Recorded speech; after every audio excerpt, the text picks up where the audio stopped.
नमस्कार, आप देख रहे हैं मध्य प्रदेश और छत्तीसगढ़ का नंबर 1 न्यूज चैनल IBC 24। मैं हूं आप सभी के साथ रचना नितेश और मैं हूं आपके साथ अविनाश कर। हम दोनों आपको मध्य प्रदेश छत्तीसगढ़ के तमाम खबरों से अपडेट कराएंगे।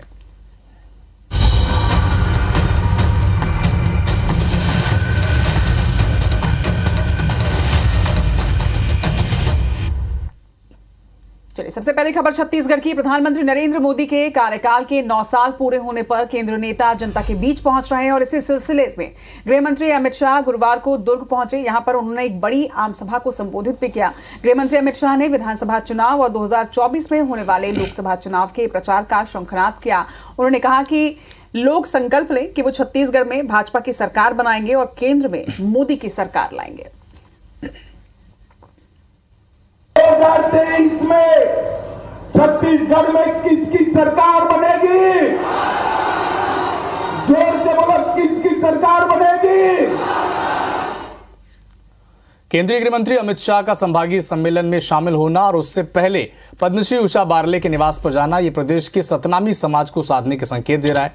इसे लेकर सतनामी समाज के धर्मगुरु कैबिनेट मंत्री रुद्र गुरु कुमार का कहना है कि सतनामी समाज बाबा के बताए मार्ग पर चल रहा है। कुछ महत्वाकांक्षी लोग को छोड़ दें तो पूरा सतनामी समाज कांग्रेस के साथ है।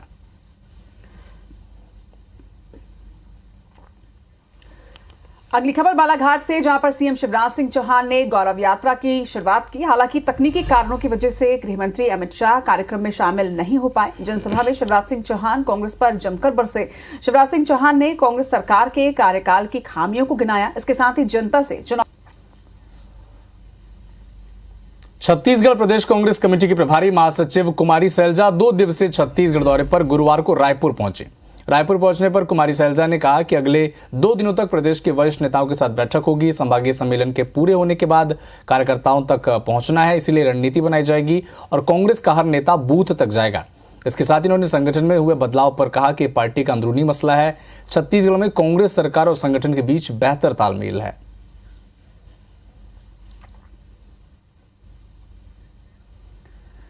इधर सीएम भूपेश बघेल ने शाह के दौरे के पहले एक ट्वीट किया था। अमित शाह को आदि पुरुष पर बैन लगा देना चाहिए, ये इस ट्वीट के माध्यम से उन्होंने कहा। अमित शाह के जाने के बाद सीएम भूपेश बघेल ने पलटवार भी किया और कहा कि शाह केवल राजनीति करने यहां आए थे। चुनाव नजदीक है, जाहिर है अब नई रणनीति के तहत बीजेपी भूपेश बघेल और कांग्रेस को उनके गढ़ में घेरने की तैयारी में भी है।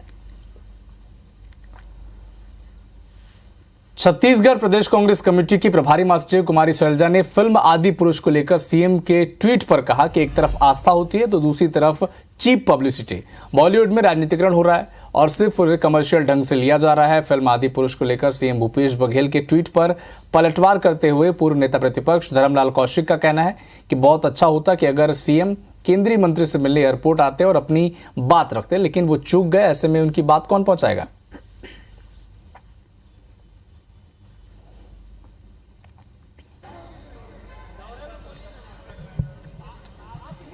तो जिस आदि पुरुष पर इतनी सियासत हो रही है, उसके विवादित बयानों को अब बदल दिया गया है, मगर इसके बावजूद संस्कृति बचाओ मंच ने मध्य प्रदेश में फिल्म को बैन करने की मांग उठाई है। वहीं अब मनोज मुंतसिर के खिलाफ भी मोर्चा खोल दिया गया है। संस्कृति बचाओ मंच का कहना है कि मनोज मुंतसिर को मध्य प्रदेश में घुसने नहीं देंगे। इसके साथ ही उन्होंने ये चेतावनी भी दी कि अगर जल्द ही फिल्म थिएटर से हटाई नहीं गई तो मंच के सदस्य सड़क पर उतरकर किसी भी हद तक जाकर प्रदर्शन करेंगे। इधर भारतीय जनता पार्टी के 9 साल पूरे होने पर संपर्क ही समर्थन है अभियान के तहत आज टिफिन पर चर्चा कार्यक्रम का आयोजन किया गया। बीजेपी के खरोरा मंडल कार्यालय में आयोजित इस कार्यक्रम में सांसद सुनील सोनी ने सैकड़ों कार्यकर्ताओं के साथ उनके घर से लाए टिफिन से भोजन का आनंद लिया। सांसद सुनील सोनी ने कहा कि प्रधानमंत्री मोदी के 9 साल के कार्यक्रम ने भारतवर्ष को एक नई दिशा और दशा दी है।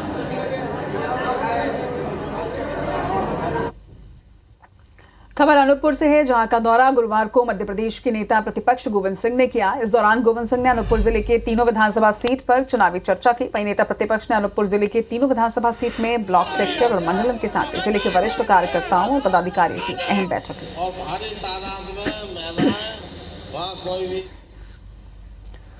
विश्व हिंदू परिषद का 5 दिवसीय राष्ट्रीय सम्मेलन आज से रायपुर में शुरू हो गया है। इस सम्मेलन में राष्ट्रीय पदाधिकारी भी शामिल हो रहे हैं। सम्मेलन के पहले दिन वीएचपी के 13 शीर्ष पदाधिकारी शामिल हुए। इस दौरान वीएचपी के राष्ट्रीय महामंत्री ने कहा कि धर्मांतरण छत्तीसगढ़ का एक बड़ा मुद्दा है, लिहाजा धर्मांतरण विरोधी कानून लाने की मांग सम्मेलन में की जाएगी।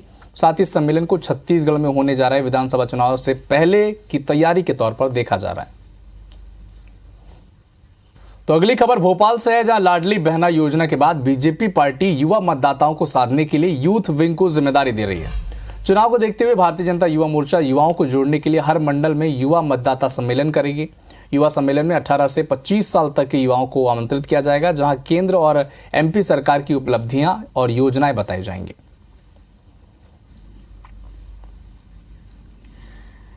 छत्तीसगढ़ में चुनाव से पहले कर्मचारी राजनीति में नया मोड़ आ गया है। अलग अलग मांगों को लेकर अलग अलग प्रदर्शन करने वाले लगभग सारे ही कर्मचारी संगठन अब एक मंच पर आ चुके हैं। संयुक्त मोर्चा के 4 सूत्रीय एजेंडे में उन सभी मांगों को शामिल कर लिया गया है, जिसके लिए प्रदेश के सरकारी कर्मचारी लगातार संघर्ष करते आए हैं।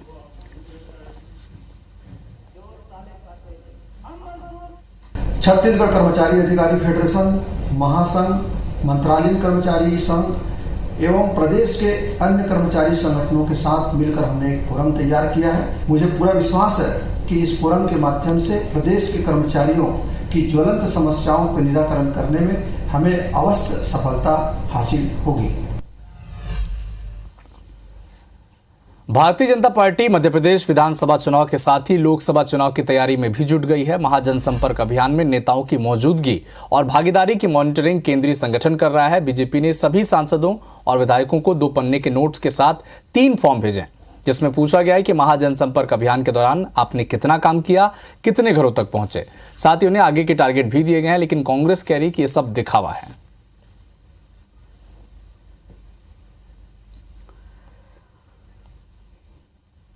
केंद्रीय मंत्री गिरिराज सिंह उड़ीसा जाने से पहले कुछ समय के लिए जगदलपुर एयरपोर्ट पर रुके और इस दौरान उन्होंने पत्रकारों से बातचीत की और एक बार फिर से छत्तीसगढ़ सरकार और प्रदेश की मुख्यमंत्री को निशाने पर लिया।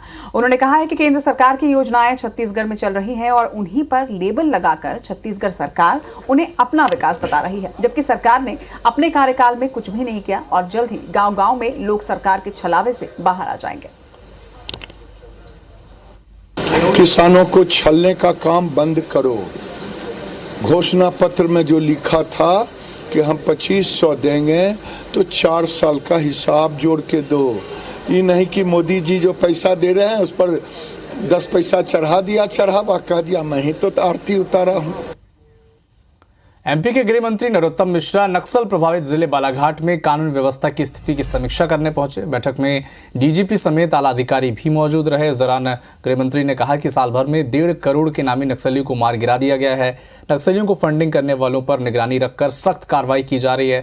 गृह मंत्री ने नक्सली मोर्चा पर बालाघाट पुलिस की पीठ भी थपथपाई। सरगुजा संभाग की 14 की 14 सीट कांग्रेस के कब्जे में है, मगर सीतापुर एक ऐसी सीट है जिसे भाजपा कभी भी नहीं जीत पाई है।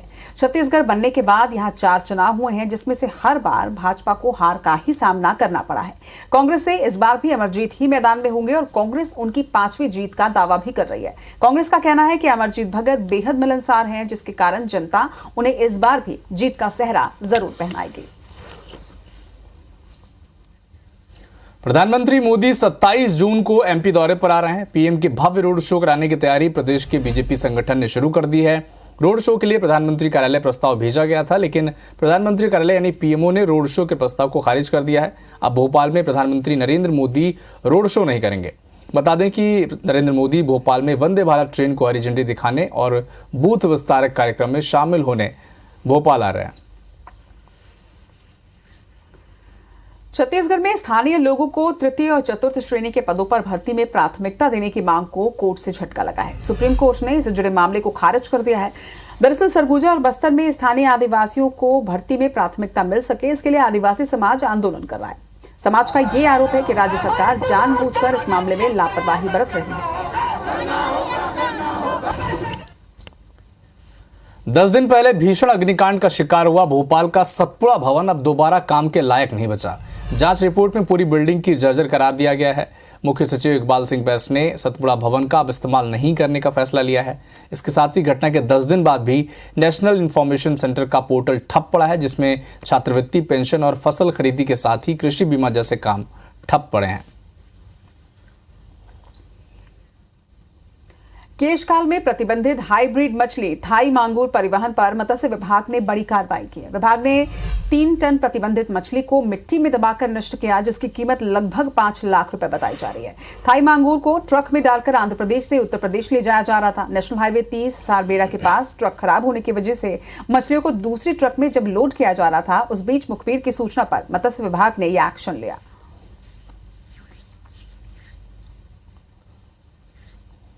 रायपुर में ईपीएफओ क्षेत्रीय कार्यालय छत्तीसगढ़ क्षेत्र की केंद्रीय न्यासी बोर्ड की 26वीं बैठक हुई। बैठक में नियोक्ता और कर्मचारी प्रतिनिधि के अलावा भविष्य निधि कार्यालय के दूसरे सीनियर अधिकारी भी शामिल हुए। इस बैठक में ईपीएफओ के छत्तीसगढ़ में होने वाले कार्य पर चर्चा भी हुई। साथ ही भविष्य निधि और अंशदाताओं और सदस्यों को सामाजिक सुरक्षा देने में किए जा रहे कार्य और उनमें आने वाली चुनौती पर भी चर्चा की गई। सतना में लाडली बहना योजना को लेकर एक बड़ा फर्जीवाड़ा सामने आया है, जिसमें जिले की 2000 से ज्यादा महिलाओं के मोबाइल पर मैसेज आया। मैसेज में लाडली बहना योजना का 1000 रुपए उनके खाते में डाला जरूर गया था। जब ये महिलाएं पैसा निकालने के लिए बैंक पहुंची तो इनके होश उड़ गए, खाते में पैसा ही नहीं था। वहीं महिलाओं ने जब शिकायत करवाई तो पता चला कि सभी महिलाओं का एक फर्जी खाता गुरुग्राम के बैंक में खोला गया है और इस बात की इन महिलाओं को भनक तक नहीं लगी।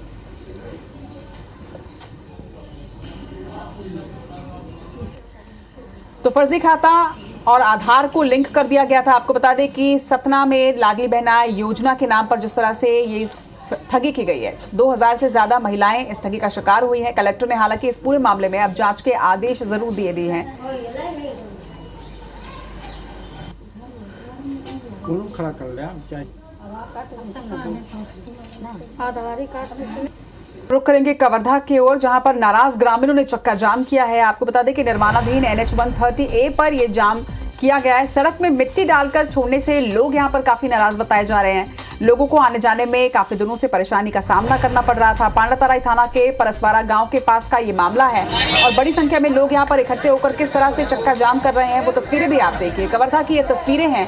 बताया जा रहा है जो सड़क है उसमें मिट्टी डालकर छोड़ दिया गया है। हालांकि यहाँ पर आसपास के लोगों ने कई बार इसकी शिकायत भी दर्ज करवाई, लेकिन उसके बाद भी कोई एक्शन नहीं लिया गया। लोगों को काफी वक्त से आने जाने में परेशानी हो रही थी और अब जब मानसून आ चुका है ऐसे में परेशानियां और बढ़ती चली जाएंगी और इसी नाराजगी को लेकर आज NH 140 पर ये चक्का जाम किया गया।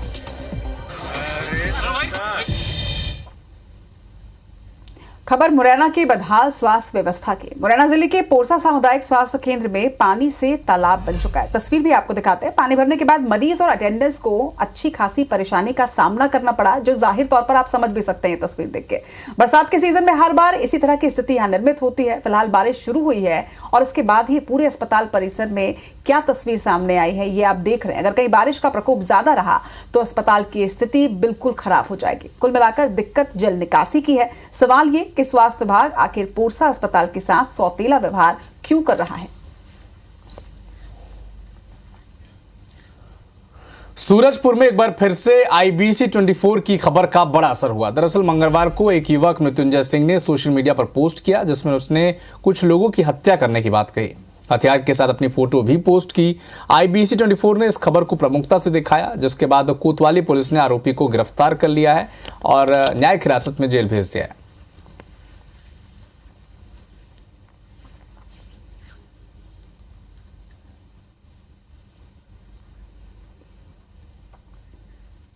और इसी के साथ MPCG 2020 में आज के लिए इतना ही। हमें दीजिए इजाजत। नमस्कार।